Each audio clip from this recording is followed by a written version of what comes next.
reconstrução do capitalismo, uma refundação do capitalismo, o estabelecimento de um novo acordo de Bretton Woods, a exemplo daquele que foi feito pelos vencedores da Segunda Guerra Mundial, ao fim da guerra, né, a economia capitalista na época e tudo mais. Então, quer dizer, nós temos um fenômeno que é um fenômeno importante, sem dúvida nenhuma. Né?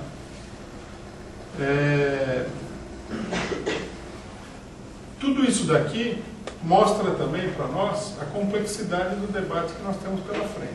Acho que um dos grandes problemas do debate é separar as ficções ideológicas, né, seja de esquerda ou de direita, da realidade objetiva, concreta.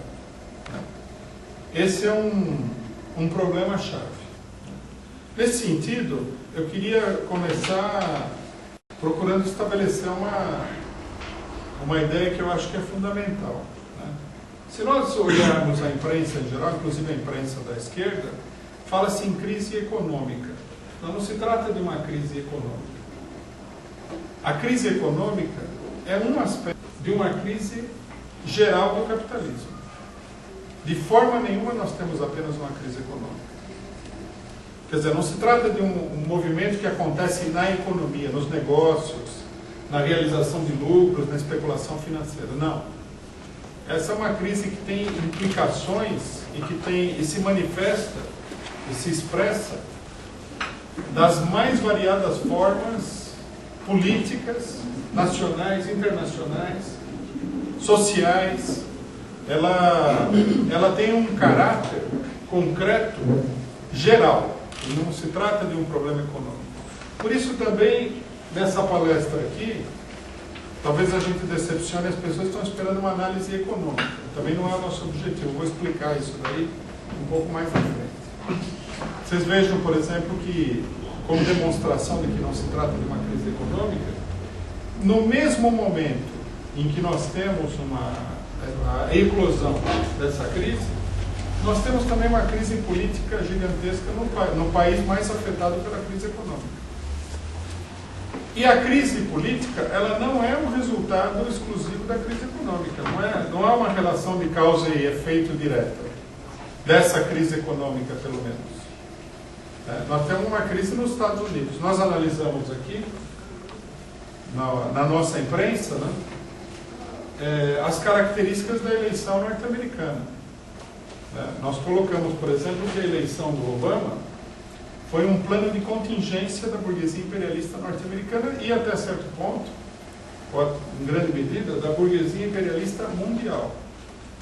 Porque o governo Bush não é que ele perdeu as eleições, ele entrou em colapso, concomitantemente com a crise econômica. O colapso do governo Bush, inclusive, tem raízes anteriores. Ele já começou em crise, o governo Bush, o segundo mandato do Bush, e com a espetacular derrota dos norte-americanos no Iraque, e agora também está se mostrando claramente no Afeganistão, o governo foi esgotado. Por quê? Porque esse é um governo imperialista. O imperialismo significa a dominação mundial, a dominação dos países de tipo colonial, como o Iraque, como o Afeganistão. Se você é um país imperialista, o mínimo que a gente poderia esperar é que você seja capaz de invadir e dominar um país minúsculo que nem o Iraque ou como o Afeganistão. O imperialismo não conseguiu fazer isso daí. É uma demonstração de fraqueza do imperialismo extraordinária. Quer dizer, ele foi derrotado, a gente pode dizer assim, como se fala no futebol, num confronto direto. Né? Eles colocaram uma vasta operação política a partir do ataque que foi feito às Torres Gêmeas em Nova York, ao Pentágono, etc. e tal, no 11 de setembro. Montaram uma operação que dava a impressão, para quem acompanhou naquela época, que o Bush ia conquistar o mundo a ferro e fogo. E terminou que ele conseguiu demonstrar foi a incapacidade da monstruosa, gigantesca, inimaginável máquina de guerra do imperialismo de dominar um país como o Iraque, que tem 8 milhões de habitantes. Quer dizer, vejam vocês, não é que ele não conseguiu dominar a Índia, que tem 1 bilhão, a China, a Rússia, que tem 400, 500 milhões de habitantes, o Brasil, que tem 200 milhões, não conseguiu dominar um país do tamanho do Paraguai, do tamanho do Equador. O Afeganistão, então, é uma derrota ainda mais vergonhosa. Por quê? Porque o Afeganistão será um dos países mais atrasados do planeta Terra. O Talibã é a expressão política de um país extremamente atrasado que é o Afeganistão. Um país que não tem nada. Absolutamente nada. Então a derrota chama a atenção. Essa derrota revela para todo mundo o impasse da dominação imperialista mundial. O governo Bush, ele foi derrotado aí. Ele foi derrotado no Iraque. Ele foi derrotado no Afeganistão. E depois foi derrotado internamente também. Ele foi derrotado internamente antes que a classe operária norte-americana saísse a campo para lutar efetivamente contra ele. Então vocês vejam, a crise, ela não é uma crise, a crise capitalista mundial, ela não é uma crise econômica. Ela é uma crise que tem diversas facetas. É uma crise interna dos regimes políticos imperialistas.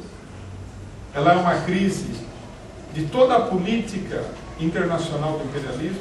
Ela é uma crise econômica.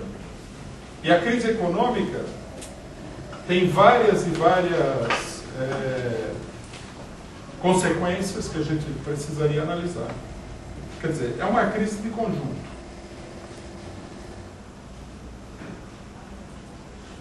Um segundo fator que eu acho que a gente precisa chamar a atenção é o seguinte: também não se trata simplesmente de analisar a situação para traçar uma política para o próximo período. Traçar a política para o próximo período, quando eu digo traçar uma política, eu estou falando logicamente em termos da classe operária mundial e brasileira. É uma coisa relativamente fácil. Trata-se de enfrentar a crise com a mobilização operária, que é inevitável, que vai acontecer. Nós vimos, por exemplo, nessa semana que aconteceu um fato muito significativo, muito simbólico, inclusive, que é o seguinte: os operários de uma fabriquinha pequena de Detroit, com 250 operários, foram demitidos e ocuparam a fábrica. Diz a imprensa norte-americana, talvez haja um pouco de exagero nisso, mas de qualquer maneira a comparação é bem a propósito, de que desde os anos 30 não acontecia isso nos Estados Unidos. Pode ter acontecido, lógico, quem vai saber. Passou muito tempo desde os anos 30, mas é significativo, porque de fato nós temos aqui um sintoma de luta no coração do imperialismo mundial.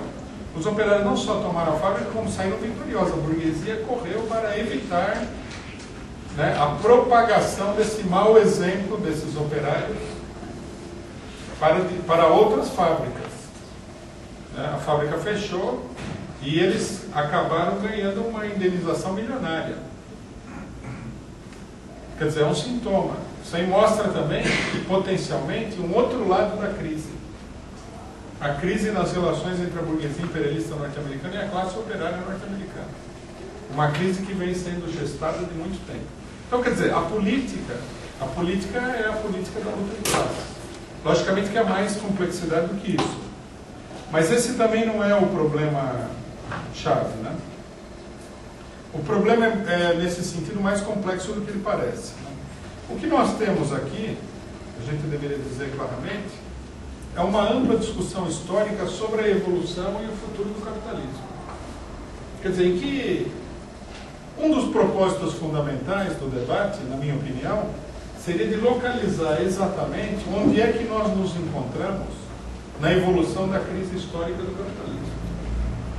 E não simplesmente dizer coisas como que numa certa medida estão claras, há confusão, há debate, mas, por exemplo, que abriu-se toda uma nova etapa